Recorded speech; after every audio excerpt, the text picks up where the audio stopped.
मैं ये कह रहा था कि हम लोगों की उत्पादकता इन कंपेरिजन महाराष्ट्र, तमिलनाडु, कर्नाटक की अपेक्षा कम क्यों है। वहाँ 600 से 800 कुंटल उत्पादन, हमारा उत्पादन जो है 250 से 400 के बीच में। तो पहला रीजन जो मैंने बताया कि उत्पादकता हमारे यहाँ कम होने का मेन रीजन क्या है कि वहाँ जो कार्बन की मात्रा है वो 1.5 से 2% है। हमारे यहाँ कार्बन की मात्रा कितनी है? 0.3%। इतना तो आप लोगों को समझ में आ गया। अब कार्बन क्या होता है वो मैंने आपको बता ही दिया है कि जो है, जो गोबर की खाद है सड़ी, उससे भी कार्बन मिल सकता है। पत्तियां हैं, जैसे भूरी खाद बनाएंगे, ब्राउन मैनोर, इससे भी मिल जाएगा। हरी खाद सनई है, ढैचा, उड़द मूंग की बनाएंगे तो इससे भी मिल जाएगा। दूसरा रीजन जो सबसे बड़ा रीजन ये है, मई जून में क्या पोजीशन होती है कि जो तापमान होता है वो 40 डिग्री के ऊपर भी पाता है। और जो प्रदेश हैं, जैसे कर्नाटका है, तमिलनाडु है, या आपका महाराष्ट्र, गुजरात है, यहाँ का जो टेम्परेचर होता है वो 10 डिग्री से 32 डिग्री के बीच में इर्द गिर्द रहता है। तो हमको हमारे सामने एक बहुत बड़ी समस्या है तापमान को लेकर। अब इस तापमान को हम कैसे मैनेज करेंगे? कार्बन के तो मैंने बता दिया कि आपको ये करना है, पत्तियों को जो है जलाइए नहीं, उसको जो है डिकम्पोज करिए। लेकिन ये टेम्परेचर से कैसे निपटेंगे? टेम्परेचर से निपटने का सबसे बड़ी चीज ये है, जाड़े में तो खैर ठीक है, जाड़ों में क्या होता है, गन्ने की आपकी बढ़वार रुक जाती है। गन्ना अगर इतना बड़ा है तो इतना ही बड़े रहेगा, इससे ज्यादा उसकी हाइट नहीं बढ़ेगी। जैसे टेम्परेचर बढ़ेगा वैसे उसकी हाइट बढ़ेगी। लेकिन जो गर्मियों का टेम्परेचर है तो 40 डिग्री के ऊपर चला जाता है मई और 15 जून तक। इसका मैनेजमेंट कैसे? उसके लिए क्या करना पड़ेगा? उसके लिए करना ये पड़ेगा कि देखिए, जो मेन गर्मी हमारे यहाँ स्टार्ट होती है 15 अप्रैल से लू चलना स्टार्ट। 15 अप्रैल से लेकर 15 जून बारिश होने के पहले लगभग 60 दिन। तो 60 दिन में आपको क्या करना है? 60 दिन में आपको बहुत ध्यान रखना है अपनी खेती के प्रति। क्या करना है आपको? हर 15 दिन के बाद एक हल्की सिंचाई करिए। हल्की सिंचाई करने के बाद अगर हो सके गुड़ाई भी कर दीजिए। तो 15-15 दिन के इंटरवल में 3-4 सिंचाई का प्रबंधन बिल्कुल ध्यान पूर्वक कर लीजिए, एकदम विदाउट ब्रेक। पता चला कि कहीं दावत हो गई, कहीं जो है कोई मीटिंग है, वहां आप पहुंच गए, वहां बैठ गए, घंटे 2 घंटे बर्बाद कर दिए। तो सबसे पहला काम आपको क्या करना है? सिंचाई का विशेष प्रबंध करना है। 60 दिन जो है 15 अप्रैल से लेकर 15 जून के बीच में 3-4 सिंचाई आप लगातार इसको 15 दिन के इंटरवल में करा दीजिए। तो टेम्परेचर अगर सही रहेगा तो आपकी गन्ने की ग्रोथ या बढ़वार अपने आप ठीक रहेगी और उत्पादन भी बढ़ जाएगा। तीसरा जो सबसे बड़ी समस्या ये है कि देखिए, ये जो प्रदेश हैं, चाहे महाराष्ट्र हो, चाहे गुजरात हो, चाहे तमिलनाडु, यहाँ जो गन्ने की फसल होती है वो 18 महीने की। कितने महीने की? 18 महीने की। और हमारी आपकी फसल क्या है, जो मोस्टली हम गन्ने की बुआई करते हैं वो कब करते हैं? मार्च अप्रैल में करते हैं। उसको मिला के हार्डली कितना समय मिलता है? बहुत अगर खींच के मिल जाएगा तो 10 से 12 महीने। उनकी फसल क्या है? हमसे 8 महीना, 7 महीना, 8 महीना अधिक है। जो ज्यादा अधिक आयु का होगा, ज्यादा उम्र का होगा, उसकी ग्रोथ, उसका वजन, उसकी मोटाई क्या होगी? अधिक होगी।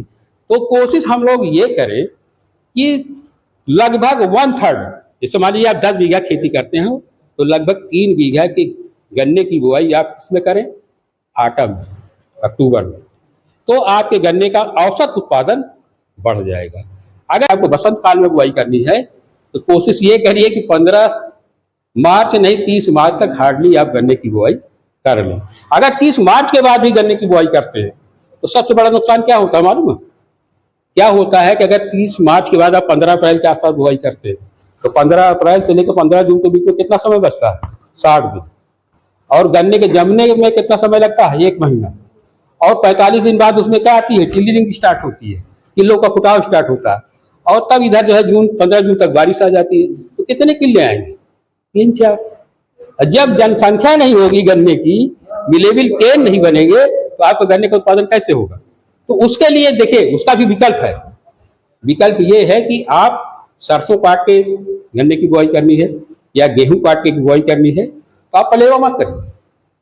पलेवा करने का मतलब 10 से 15 दिन का आपके समय क्या नुकसान हो जाएगा। तो आप सूखे खेत की जुताई करिए, सूखे खेत की जुताई करिए, ट्रेन चुपना से जुताई करिए और उसमें गन्ने की बुआई करिए। गन्ने की बुआई कैसे करिए कि गन्ना पे गन्ना चढ़ा के बुआई करिए। बीज थोड़ा अधिक लगेगा जब बीज अधिक लगेगा तो उससे क्या है, जो मूल किल्ला है, जो आंखें हैं, वो जो जिसको बोलते हैं मदर सूट, उसका जवाब क्या होगा, अधिक होगा। जितने किलों की कमी होगी उसकी प्रतिपूर्ति कौन कर देगा, मदर सूट कर देगा। इस तरीके से पहला काम क्या है कि अगर सूखे खेत से आप बुआई करते हैं तो 15 दिन लगभग आपके समय की बचत हो जाएगी, वही बेस्ट है। किलों के फुटाव के लिए अधिक समय मिल जाएगा। दूसरी चीज क्या है कि अगर गन्ने के ऊपर गन्ना चढ़ा के बुआई करते हैं तो क्या है, मदर सूट की संख्या बढ़ जाएगी, जो किलो में कमी आएगी वो पूर्ति कौन कर देगा, मदर सूट कर देगी।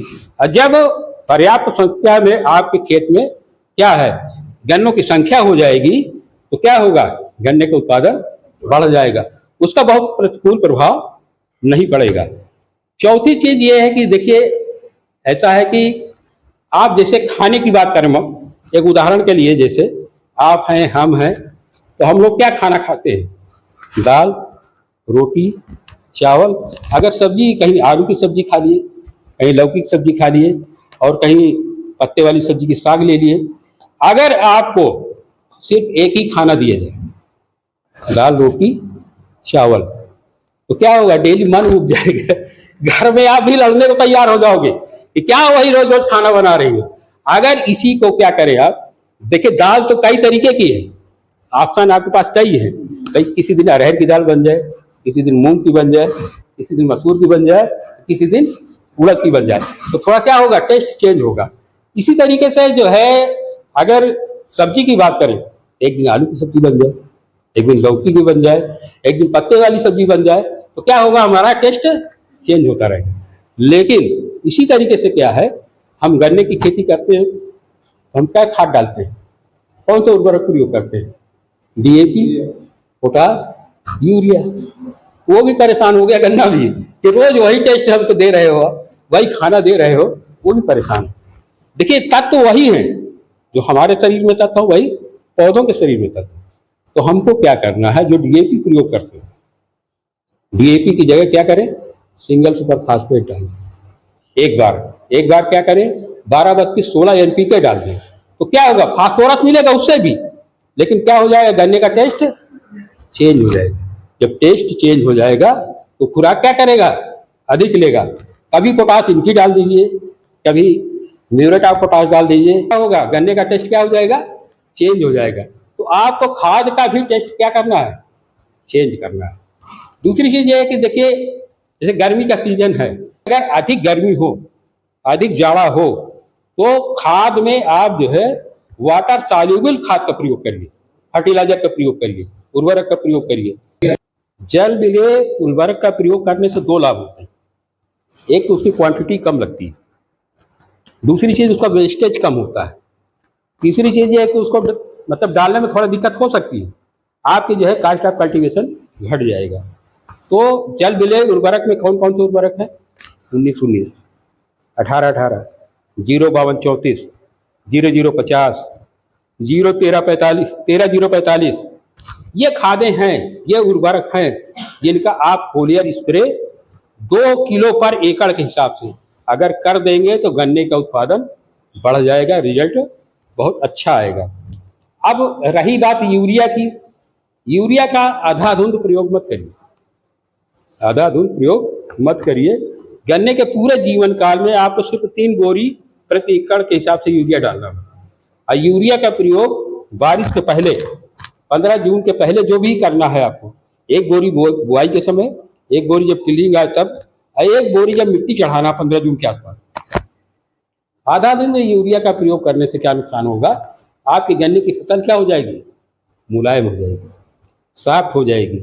सॉफ्ट जब हो जाती है फसल तो क्या होता है, कीड़ों का प्रकोप बढ़ता है, गन्ना बहुत तेजी से लंबाई बढ़ेगा, गिरने की संभावना अधिक हो जाएगी, और नीचे से किल्ले भी फूटेंगे, जो मिलेबल केन नहीं बनेंगे। तो ये सारी चीजें हैं, ये 3-4 बिंदु हैं, इस पे आपको कोई अलग से खर्चा करने, कोई अलग से खर्चा तो नहीं बताया मैंने, अलग से कोई खर्चा करने की जरूरत नहीं है, केवल आपके प्रबंधन की आवश्यकता है। समय समय पे अगर इनका प्रबंधन आप कर सकते हैं तो आप निश्चित तौर से, नहीं मैं कह रहा हूँ 600 कुंटल पर एकड़, तो लगभग 400 के आसपास तो हम लोग एक सम्मानजनक स्थिति में हम लोग आ सकते हैं।